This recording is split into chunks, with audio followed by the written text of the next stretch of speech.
responded immediately. Try. Oh, the Ixia! Oh man, that Ixia Mathilda combination. Oh no. And it's a carry matchup. Oh, that is a bad Going matchup. at it again. Can ONIC replicate their success from leg number 1 and go for a clean sweep against the Sky Kings? Let's see it unfold before our eyes as we get into the land of dawn. Or just earlier in the earlier matches, I was saying that an Ixia would be cool here, but unrealistic. And now RRQ has brought it out.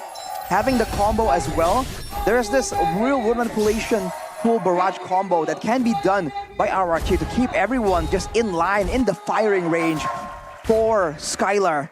Let's see how this plays out, man. Rez, as always, is going to be very, very aggressive. But Arlet, Sushin, and Nolan, a lot of damage potential, but I don't know. It seems like they have to wait a bit longer before they can make the plays happen. Looking at a bit of the emblems here by IndyHome. Weapon mastery for the Ixia. Look at this. The shoes on the other foot. Skylar feels like he's going to have space to do damage. And it's a Master Assassin for CW on the carry, actually. So he is risking it. He's not going for the defensive emblems we've seen a lot of carries go for. That's very confident, actually, in this losing matchup. You can already see Skylar winning it out in the range. Like Mirko mentioned earlier on, this is an amazing lane for the Ixia. The carry understands this. We'll have to lose a few camps there, creeps rather there. But for the most part, it's still both teams being very passive. Look at the placement on that void, on the void crystals though by Rins. Kind of make sure that it catches Sans, does a bit of damage, but also still lands on the minion wave. Mathilda and Yves, in theory, I feel like FNATIC ONIC can clear faster, but with the threat of damage coming in from the Wisps and from the Void Blast of Rins, it really is a bit more tricky to just go in for a full clear. I don't know. I think with the changes in the Yves should be able to clear well enough with Mathilda as well. And there it is. But again, with Cho once again being flexed into the EXP lane, still sitting at a 0% win rate today, by the way, as both of these teams are going to unfold onto the neutral objective. FNATIC ONIC bringing it back. The Turtle. Darren walking up. Kyrie winning out the Red Tree battle despite the real world manipulation. Kimo, jumping in with a vengeance will be punished. Rez walking up. Edok getting the last hit and the Purify out of the way. The Dragon Sons gets caught as well. Dyron with a basic attack in the Primal Wrath form. Ixia up top, Kyrie coming down, and that's an assassination, the weakness of the Ixia. Okay, whose trade was that worth it for? What? Flicker forward? Oh, it was a risky play. Rins almost read it perfectly. I think it's still worth it for RRQ. We talked about how RRQ, they were losing earlier in game number 1 because of the Roger difference, but now they have Citizen on that Roger instead, but look at this. ACC just a bit, but remember, there's always that Mathilda. All right. Ooh, Kyrie though. Almost gets another pick off. But again, oh wow. Big moves coming in from Kyrie on that Nolan. He wants to really flex out those skills. But RRQ, I think it was kind of okay, but the fact that they lost Skylar afterwards really isn't as beneficial. So FNATIC ONIC, despite the lack of winning lanes, quote unquote, they're still keeping up in the goal difference due to those factors. By the way, where are the Sonics in the building? Where are the Fanatics? 18% for FNATIC ONIC? Or is that just the overwhelming presence of the Kingdom? I can't tell. I think it's the overwhelming force of the Kingdom. We all know what the Kingdom can do, especially with a team this good. Edok going to be chain CC. The Vengeance coming down. Edok, getting final slash. Look at him. Just corpse in the river. No Purify available just yet. Forced to be kind of, corralled by Sans to enter that neutral objective pit. 20 seconds though, he's gonna be available for the next neutral objective. But look at this, Skylar. Gonna be ganked again, this time 4 members up top. CW able to get that free hit onto the turret. Kyrie doing the same, and say goodbye to that turret goal, man. Turns out it's not a bad lane for CW at all, right? Not with 3 members up there, no. Exactly, and he's going to be able to get a lot of gold there. Should be able to propel him a lot further than Ixia right now. But again, both of these teams corralling against the next neutral objective. It gets reset, but here we go. Pick back now with the real world manipulation placed down. Keyboy's going to go in with a vengeance. Tyron popping a primal rack. Keyboy with a final slash. Sutsujin stun lock there. But it is going to be that full barrage as Sutsujin gets the red tree win. That's insane. That's insane. Sutsujin was a level below. Perfect timing, was able to get that kill and then get that level 8 and then win out that retribution against Kyrie, who didn't even use it actually. Edok top of the Lantern Flare. Sutsujin shooting Rez away. Right now, RRQ aren't really tanky enough, and that is exactly why FNATIC ONIC, as long as they walk forward together and escort Sans, he is just so deadly there, because a single liftoff can kind of get tied into a lot of other things. And later on, when CW gets the items, it's going to be a lot more dangerous when someone is stuck in that Lantern Flare. But for Rins, already picking up the glowing wand, this means that the healing that Kiba was able to use to survive ever so slightly longer in those fights is going to be cut down by quite a bit. And it's going to slow down the regeneration and augment that poke damage that the Yve can bring to the table. But when it comes down to it, the issue still persists. RRQ don't really have a solid front line. They're forced to just rotate Dairon again and again from the EXP lane to be the main front line in these fights. And that's a problem, right? Because technically Ixia needs that proper setup, right? Even the Yve, wait a second, Dairon. And pull back Rez with a flicker forward there. Good real world manipulation by Rins to catch Rez, and Ada is right there to pick up the scraps. Well, despite no setup, we know that RRQ have the composition for a great counter engage, and that's exactly what they're working with, especially earlier on before. And Ixia should be able to get this tower in the top side, so RRQ are trading rather well. Look at that poke, look at the damage, and even worse, after you get hit by a spell from Rins right now, you have to wait a bit longer before you can use your own regen. You can see CW finally regenning up, but that's a turret being picked up already as Sutsujin fearless against Kyrie. He just tanked up that fracture like it was nothing. It's the benefit you have playing the Roger. But look at this, already on the other side. You can see this is an interesting turn of events. The junglers are the ones sent away to go for the push.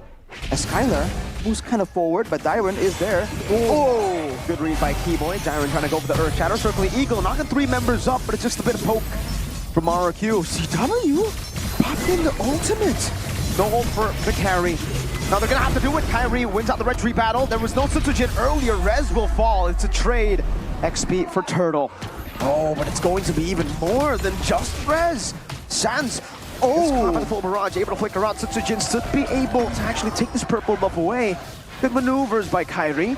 Actually, never mind. He doesn't decide to commit on the orange buff. He decides to recall. So that's a big win for RRQ, is it not? Quite the massive win, trading a turtle but denying the buff, putting Kyrie even further behind. You saw how important it is to stay on curve with levels and gold for the jungler, and in the grand scheme of things, even the turret on the bottom side here gets taken out. The fact that RRQ have the liberty of flickering forward with Skylar on the Ixia, that is crazy, man. They have so much pressure around the map right here, and the fact that the Rins can just stand there with a real manipulation to cancel out any kind of engaged threat. It's just good read coming in from him. If you look at the player head-to-head by our new application GoPay, Sans still has the higher KDA, always is the flashier player, but in teamfight participation, it's still Sans. Rins, though, as a new member from the MDL, I guess because he is a new member from the MDL, he has the higher hero pool, and that is what is being abused by Coach Keskute. It is. A lot of people have been comparing these two, especially with Sans not being as flashy as he used to be, right? Gilat Sans, known to play all 5 phones, all 5 devices. We're not really seeing as many flashy plays, but I mean, even from the stats, we can still see that he is a dependable mid laner. Oh, is he able to escape him? Oh. Rez gets spotted out too. Sutsujin finds him, and they all look to Rez, the escape artist. He does it again. Man, it was way too close for comfort for Rez, seeing his life flash before his eyes. But look at how RRQ were playing it. Focusing on the bottom side, cutting straight through the middle of the map to try and catch stragglers that were pushing the top side. It's a great idea, but with 3 more seconds to the Lord spawns, the Ixia is still all the way on the top side. Can they rotate in time? I think that they were predicting that FNATIC ONIC don't have enough damage to shred it down. For now, it makes sense, but later on, the carry will be a lot more dangerous here. As you can see, Sans with the glowing wand will be able to poke a bit more reliably. Let's see. He double dividing in win. Diamond already with the primal wrath. Sans with the crimson beacon forward, but now gets caught by the full barrage. Skylar! Free hitting all the way from the back. Sutsujin picking up the kill. Riz falling as well, but Rez is burning down. Sutsujin gets the red tree. Nolan can only just run away. CW will be food for Edok tonight. No way. Oh, they don't have minions. All right, 4-for-1 trade. They have a Lord on the way. This is, again, remarkable performance coming in from RRQ. And technically, they do have a more tricky lineup, right? They need to be able to set up properly a front to back with Skylar as well as Rins, and yet they're still able to accomplish it. They're still able to execute it. And it seems like FNATIC ONIC just keep walking into that trap. FNATIC ONIC, we were concerned about Kyrie popping off. But with the way RRQ are playing right here, every single push, every single angle is checked out. So Kyrie can't find an easy way in to go for the flanks. And because of that, the backline damage, man, the Yves and the Ixia is just way too much to deal with. With the close mid-range composition of FNATIC ONIC, they have to really just dive in all the way to the backline, and even then, it doesn't guarantee them a favorable result. Real world manipulation on the Kyrie, the full barrage as well.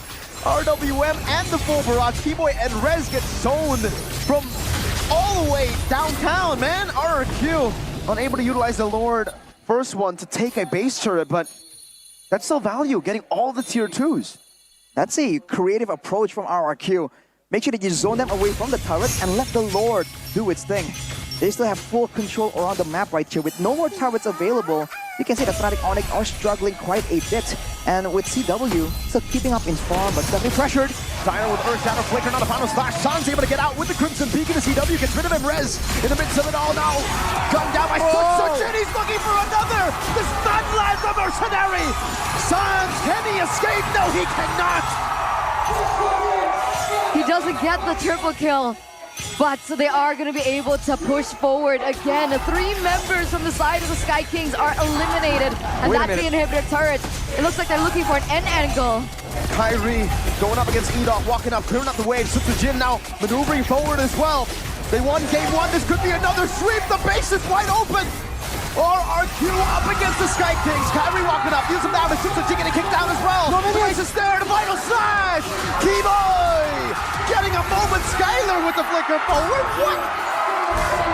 They didn't get it! 1 hit, 2 hits.